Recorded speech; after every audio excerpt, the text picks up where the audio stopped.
What's up, guys? This is Rise, and welcome to another video. Oftentimes in the Go Battle League, I say the teams that can do the best for you are the teams where you make a read on what you're seeing a lot of in the meta and try to counteract it. And that's what we were able to do with this Nidoqueen team. We were seeing a lot of Clefable, a lot of Pangoro in the lead.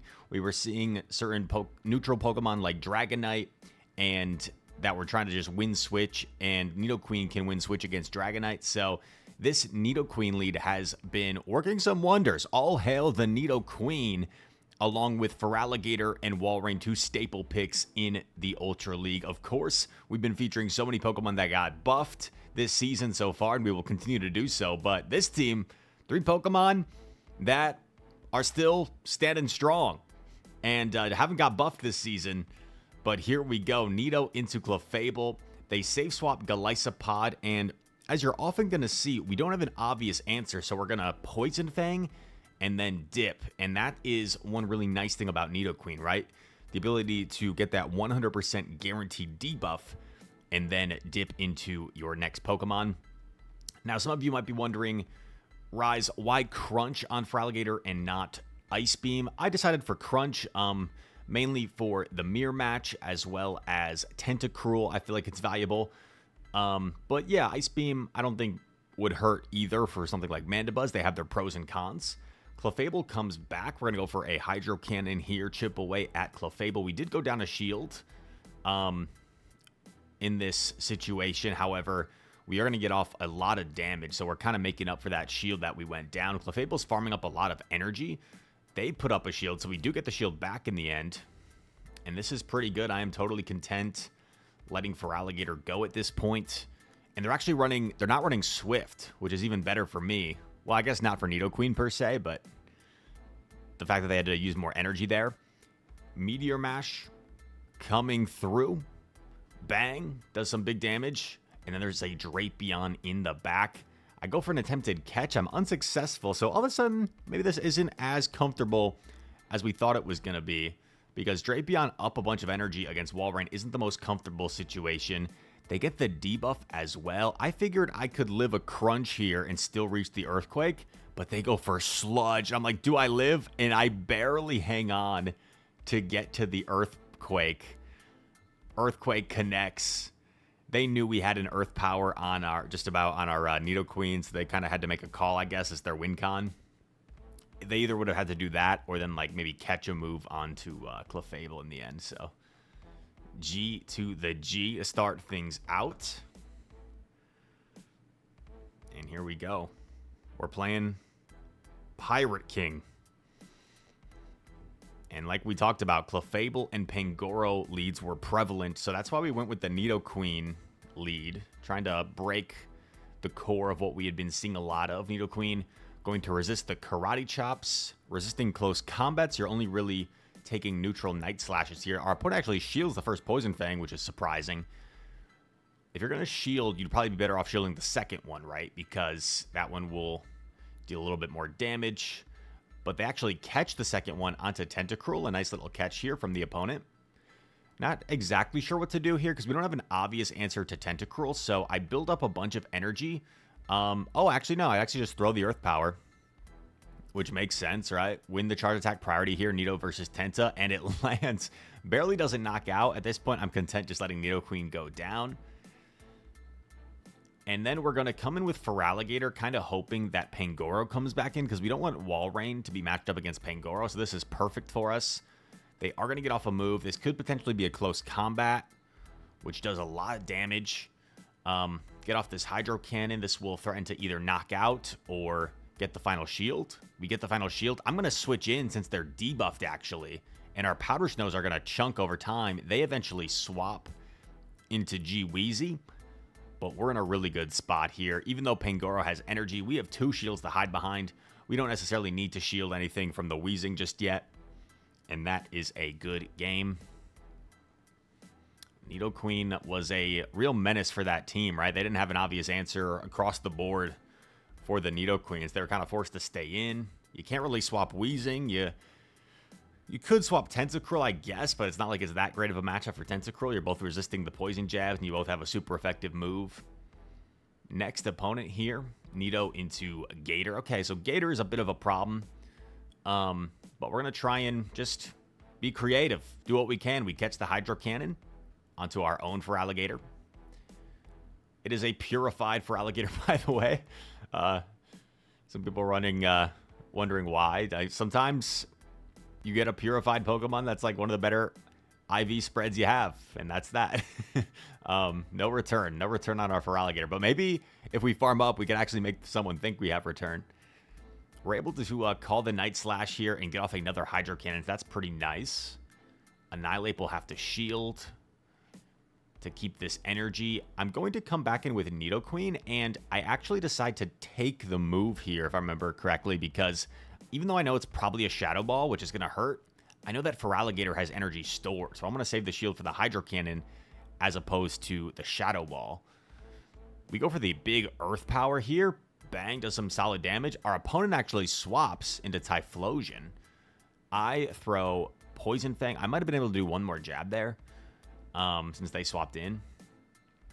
But then we swap in Walrein, and this, I would say, is probably a negative matchup for Walrein, but in this scenario, with a chipped Typhlosion, we're up a shield. We should be chilling. Pun intended. You know, since I've been using Walrein, I've noticed I say chillin' quite frequently, because that keeps happening. We should be chillin', pun intended, because walruses live in cold climates. And Feraligatr is farming up a ton of energy. I think they kind of just recognized it was over. And we are going to win that game. On to the next one. This was a team we kind of just thought of on the fly. And I said, we probably took like 2-3 minutes to come up with a team. And I said my little saying, like, if, it makes sense if you don't think about it. Ground type and 2 water types. So you cover the electric weakness in the back with the ground type. Makes sense if you don't think about it too much. And what do you know? It ended up working out pretty well for us. Searching for the next opponent here. You can see we already have Elo. We're in the 2300, so we're pretty quick to Elo. If you have not gotten your Elo yet, do not sweat it one bit. We were pretty quick to get our Elo. 2300s, I think, is very solid starting Elo. Some people are in like the 24s. I think a few people have already hit Veteran, which is crazy. But if you're below 2000, if you haven't got your Elo, do not worry about it one bit. It's a long season. Have fun with it. Feraligatr versus Malamar with that Psy Wave. They're going to stay in and chip us. I'm going to elect to take it. Superpower puts us around 50%. In comes Tentacruel.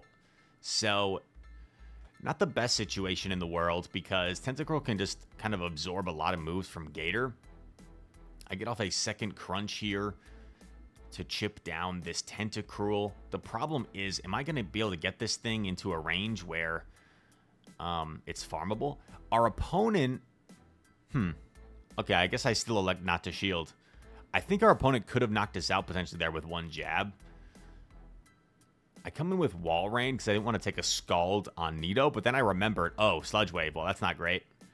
Our opponent aggressively swaps into Malamar to not give us the full Powder Snow down, but in doing so, they also gave up Switch, so I don't know if that was necessarily the right play for them.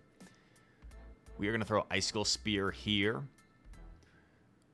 I'm going to stay in. I want to force Malamar to expend energy here. And I actually decided to shield because I figured maybe I can get to this next Icicle Spear before they get to their next move. So I get this off, potentially forcing the last Protect Shield, which they actually take. And then, I don't know why I did this, because I probably was better off just staying in Walrein and letting that go instead of taking a move on Nido. But I guess at least we got a head start on Nido. That's something. They also swapped out, so they're switch locked. You don't have to worry about a potential catch just yet. They go for the crunch. We go for the Earth Power. Earth Power gets shielded. They make the right call. It's going to be a really close endgame. Because I swapped first, I know that his switch timer should not be up just yet because mine just came up. So it looks like I still waited a turn, so I think that was kind of unnecessary. Earth Power connects. We go for the potential catch. But either way, even though we don't necessarily catch here, our opponent was forced to throw their energy, and now we're hoping Nidoqueen can jab everything down. Come on, Nidoqueen. Come on, Nidoqueen. GG. Let's go, baby. And yeah, that was an intense game. That was an intense game. Had to be a little bit creative. Opponent made some nice plays as well, with some quick swaps, playing aggressive. Malamar was a little bit tricky to deal with, but we got the job done. Let's go. I think there's maybe 2 more battles in this video. It's on the shorter side. On the shorter side for a Rise video.